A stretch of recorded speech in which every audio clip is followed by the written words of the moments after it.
Très chers collaborateurs, bonjour. Aujourd'hui, c'est un autre jour, un nouveau jour avec un nouveau sujet. Toujours l'aviculture. L'aviculture, c'est ma passion. C'est ce que j'aime dire toujours. Alors, le sujet du jour, c'est le moringa. Nous allons parler du moringa. Le moringa et ses multiples bienfaits. Donc, le sujet, c'est sur le moringa, nous allons parler. Ce que le moringa peut nous apporter, ce que le moringa peut apporter à l'être humain, ce que le moringa peut apporter aux oiseaux, voilà, pour le bon fonctionnement de leur organisme. C'est le sujet du jour. Alors, vous savez bien que de son nom scientifique, Moringa oleifera, voilà, Moringa oleifera, c'est le nom scientifique du moringa. Le moringa est communément appelé Massaïri en langue djoula au Burkina Faso. C'est une plante dont on reconnaît les multiples vertus, voilà, partout dans le monde entier. Tout le monde connaît les vertus du moringa. Même si ce n'est pas tout, mais nous connaissons au moins que le moringa, ça fait ça, ça fait ça, ça fait ça, ça fait ça. Vous voyez? Donc, désormais, il faut savoir que lorsque vous avez fini de regarder cette vidéo, vous aurez encore d'autres connaissances de plus. Peut-être que vous ignoriez, voilà, pour pouvoir vous servir dans le jour à venir. Donc, comme je le dis, le moringa est connu, c'est une plante qui est connue à travers ses multiples vertus. Et il est important pour les êtres humains. Il est important, le moringa est important pour les humains. Il est important pour les animaux, particulièrement la volaille. Parce que nous allons parler de volaille ici. Et voilà pourquoi je vais parler de la volaille. Donc le moringa est très important, voilà, dans l'entretien de nos oiseaux. J'en ai parlé plusieurs fois ici. Je vais encore ajouter d'autres éléments.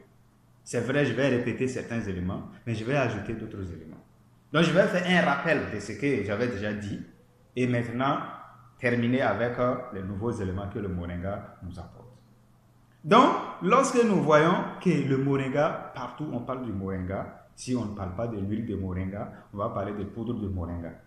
Alors, ce qui lui confère l'appellation de arbre de paradis, il est aussi appelé arbre de paradis, l'arbre du paradis, à cause de ses vertus multiples qu'il offre à l'homme et à l'être vivant de façon générale.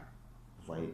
Ainsi, toutes les parties, je dis bien toutes les parties de cette plante-là sont utiles pour l'homme et pour les oiseaux. Nous pouvons citer, entre autres, les feuilles d'abord. On commence par les feuilles du moringa, 1. Les fleurs du moringa, 2. Les fruits du moringa, c'est-à-dire les graines du moringa, 3. Les écorces du moringa et même les racines du moringa sont très importants ici pour l'être humain, pour l'être vivant, de façon générale. Donc, dans l'optique de lutter efficacement contre les maladies aviaires, je dis bien les maladies aviaires sont les maladies des poules, des volailles, le moringa se positionne en première ligne, voilà, car il participe absolument au renforcement du système immunitaire des oiseaux. Même chez l'homme, le moringa renforce le système immunitaire. Donc, vous voyez, donc dans le sens de lutte contre les maladies, lorsque nous voulons traiter nos oiseaux, ou bien nous voulons faire un traitement préventif, nous faisons toujours recours au moringa parce qu'il vient renforcer le système immunitaire même de l'organisme ici. Que ce soit des animaux ou de l'être humain, c'est parfait. Vous voyez.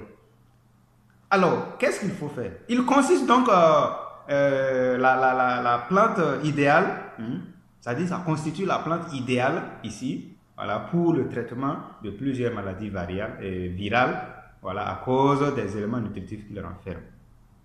Quelles sont, voilà, ces maladies virales? Bon, on peut citer entre autres la maladie du Newcastle, vous voyez, ça c'est une maladie virale par exemple. Donc, ça dit que lorsque vous utilisez le moringa, ça dit c'est déjà pour pouvoir défendre déjà efficacement l'organisme contre tout ravageur qui viendrait, voilà, d'ailleurs. Vous voyez. Donc le moringa constitue la plante idéale voilà, pour le traitement de plusieurs maladies virales à cause des éléments nutritifs qu'il renferme plutôt. Quels sont les éléments nutritifs que le moringa renferme? Le moringa renferme des protéines. J'avais parlé de ça, donc j'ai dit je vais faire un bilan. Le moringa renferme du fer. Le moringa renferme de la potassium. Le moringa renferme du calcium et même du zinc. Sans parler des vitamines. Et quand on parle des vitamines, je parle de la vitamine A, j'en avais parlé avant, de la vitamine B et de la vitamine C. Donc le moringa renferme tous ces éléments. Vous voyez comment l'arbre là est important. Pourquoi ne pas l'appeler donc arbre du paradis? C'est pour tout ça, vous voyez. Et il est vraiment important. Toutes ces parties sont importantes pour l'être vivant. Vous voyez. Notons que l'huile de cette plante aussi, voilà, c'est-à-dire l'huile du moringa là, est aussi utilisée dans la fabrication des cosmétiques. Lorsqu'on dit non l'huile du moringa, que voilà, lorsque vous trouvez ça, lorsque vous avez la teigne, lorsque vous avez une plaie, lorsque vous avez voilà, il y a un problème sur la peau, voilà, vous pouvez utiliser l'huile de moringa. Vous voyez. Et on utilise ça pour fabriquer du savon, du parfum, voilà, et beaucoup d'autres éléments. Donc vous voyez déjà, rien ne se jette sur le moringa. Donc pour obtenir la poudre des feuilles du moringa, qu'est-ce qu'il faut faire? Alors pour obtenir la poudre des feuilles du moringa, il suffit de les cueillir et de les sécher à l'ombre et ensuite les piler afin de réduire en poudre prêt à l'usage. Donc vous partez chercher les feuilles du moringa, vous envoyez, vous faites sécher ça à l'ombre. Parce que si vous séchez ça au soleil, alors les rayons solaires là, les UV là, les rayons ultraviolets vont faire partie, vont éliminer certaines vitamines. Vous voyez. Voilà pourquoi il ne faut pas soumettre ça à une très forte température. Souvent, on conseille de consommer le moringa là cru, sans mettre dans la marmite. Parce que si vous mettez, voilà, la forte chaleur là va éliminer certaines vitamines qui sont très importantes aussi. Donc voilà pourquoi on demande de sécher ça au soleil et à l'ombre, voilà, à l'abri des rayons solaires. Donc vous séchez ça à l'ombre pendant quelques jours, 3 jours par exemple. Et rassurez-vous que c'est bien séché et vous prenez maintenant, vous partez mettre dans le mortier ou bien s'il y a un moulin avec lequel vous pouvez vous servir pour piler, pour écraser ça, réduire en poudre, alors vous le faites. Donc le problème ici, voilà, et bon disons, l'essentiel ici c'est de pouvoir réduire ça en poudre. Voilà, c'est ce que nous demandons. Donc une fois que c'est séché, les feuilles sont séchées, alors vous mettez ça dans le mortier et vous pilez pour vous tamisez bien pour avoir la poudre. Voilà. Donc pour obtenir la poudre, c'est ce qu'il faut faire. Vous voyez. Maintenant, pour obtenir la farine des écorces, qu'est-ce qu'il faut faire? Pour obtenir la farine des écorces, ou toute autre partie de la plante, c'est-à-dire quand je parle de toute autre partie de la plante, c'est-à-dire les écorces, les racines, voilà, les graines, tout ça, il suffit, voilà, de les cueillir, de les découper en morceaux. Lorsque l'on prend l'écorce ou bien les racines par exemple, vous les enlevez, vous découpez en morceaux pour permettre un séchage assez rapide et vous étalez au soleil, voilà, pendant quelque chose de 5 jours, pendant au moins 5 jours, voilà, pour avoir vraiment des éléments bien séchés afin de les soumettre maintenant à votre mortier ou bien à votre appareil de dégrainage pour pouvoir écraser et réduire en poudre aussi. Voilà. Ça peut être un broyeur. Donc lorsque nous sommes rassurés, voilà, qu'ils sont bien secs, voilà, c'est-à-dire les racines ou bien les écorces, on doit après les réduire en poudre à l'aide, voilà, d'un mortier ou d'un broyeur afin d'obtenir de la farine. Vous voyez. Donc ça, c'est pour pouvoir réduire et avoir la farine, voilà, des écorces ou bien des racines ou bien même de la tige, voilà, du moringa. Donc la poudre obtenue des feuilles ou toutes les autres parties du moringa doit être bien conservée. Et vous devrez les conserver où? Vous devrez les conserver dans des sachets plastiques, dans des emballages. C'est-à-dire vous conservez quelque part où ça ne peut pas se mouiller. Parce qu'une fois que ça se mouille, alors ça devient un autre sujet, un autre souci pour vous. Parce que ça va renfermer des bactéries désormais qui sont aussi dangereuses voilà, pour vous et pour vos oiseaux. Donc, il faut les conserver dans un endroit sec. Voilà.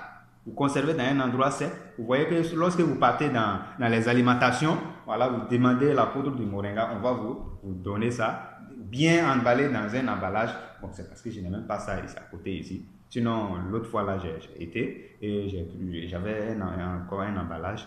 Voilà. Donc, vous voyez, ces personnes-là, ils ont les manières importantes là pour pouvoir alors conserver ça et mettre ça dans des emballages pour conserver. Et c'est ce que nous devrions tous faire. Vous voyez, la façon dont je viens de vous donner ces informations, vous pouvez déjà commencer à cultiver même cette plante. Très chers collaborateurs, tous ceux qui vont suivre cette vidéo, vous devrez après aller planter, chacun doit planter au minimum 10 pieds de moringa. Parce que cette plante-là, c'est l'arbre du paradis. Et donc, si lorsque nous avons ça partout, nous sommes au paradis terrestre. S'il vous plaît. Donc, j'invite tout le monde. Vous savez déjà que Dame Nature nous offre beaucoup de merveilles. Vous savez déjà que Dame Nature, voilà, nous pouvons tout faire, tout nous soigner, nous nourrir, nous alimenter, voilà, tout à travers la nature. Alors, pourquoi détruire encore les arbres? Les amis, s'il vous plaît, faites maintenant l'effort, faites un gros effort de planter chaque fois des arbres. Et parce que désormais, nous avons une idée sur quel arbre, quelle plante qui puisse nous aider dans tout ce que nous voulons. À passer par le moringa, vous voyez qu'il est très important. Et dans les jours à venir, je vais vous donner encore d'autres plantes, voilà, qui vont nous aider et qui puissent nous aider dans les jours à venir pour pouvoir résoudre encore nos problèmes de traitement de nos oiseaux et même des êtres vivants, de façon générale. Les amis, plantez les arbres. Plantons les arbres, surtout le moringa. Partout où nous devrons passer, nous devrons trouver des plantes de moringa partout parce que nous savons que désormais cette plante-là nous aide à tout.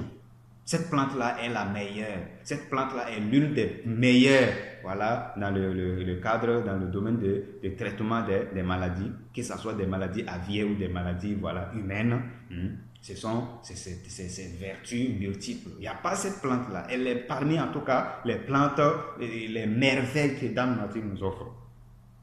Très chers collaborateurs, si réellement vous aimez le moringa, levez-vous, allez-y chercher les graines de moringa, venez les enfouir au sol pour que ça puisse donner au minimum 10 pieds de moringa que vous allez planter dans votre ferme, que vous allez planter dans votre champ, que vous allez planter autour de votre maison et que vous allez désormais, après 6 mois, vous pouvez déjà cueillir les feuilles pour vous nourrir, voilà, pour donner à vos oiseaux, pour apporter beaucoup de vitamines, beaucoup d'éléments nutritifs pour vos oiseaux.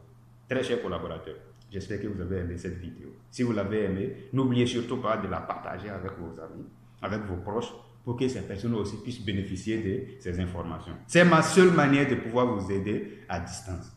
Très chers collaborateurs, je vous aime bien, je vous remercie et à très bientôt pour d'autres sujets. Merci.